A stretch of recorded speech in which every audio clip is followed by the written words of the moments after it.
राजा बिगड़ल बा हमर मियां जहां। अच्छा बिगड़ल बा राजा जी हमर मियाज।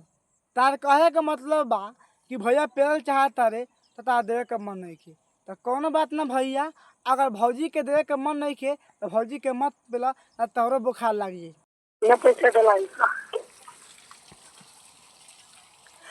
तो क्या हाल बा भाई।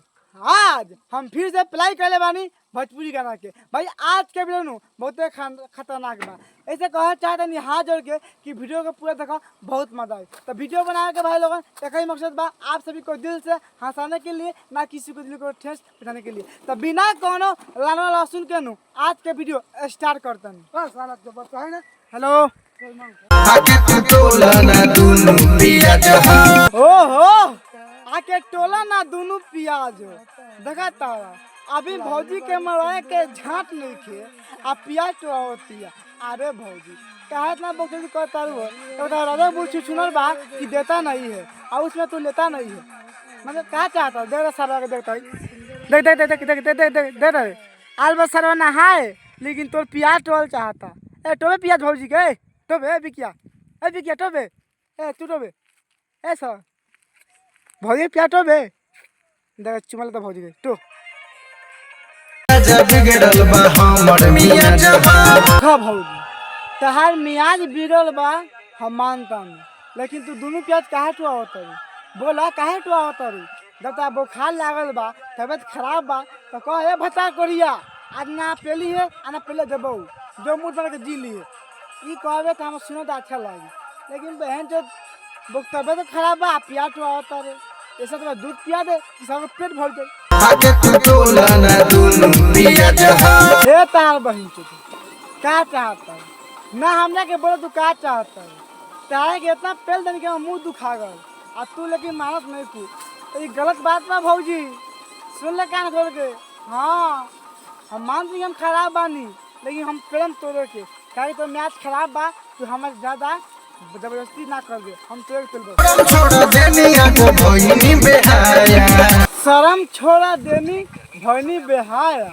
हाँ तोर बहन चोद अभी कह तबियत खराब बा खाली प्याज टोली अब कहते देनी छोड़ दी शरम जान गनी भाई लोग भौजी ने पका रंडी बिया बिया बिया बिया बिया बिया रंडी तबियत कहते यार तबियत खराब बा आके दोनों प्याज थोड़ छू ली आ दे देनी शरम छोड़ दी। हाथ तोर बहन चोद तलार चटबू बारे तारा बहनी के गाड़ी में गधा के लंड पे लो वाह बहुत अच्छा करा जनी माया और उठा के मारा साया। हाथ तोर बहन चोद सुनता रे भाई लोग भसरी भौजी कैसे कहती है कि जन करी माया और उठा के मार दी साया कि मुँह तो दी। हाथ तोर बहन चोद झाड़ छिलले बारू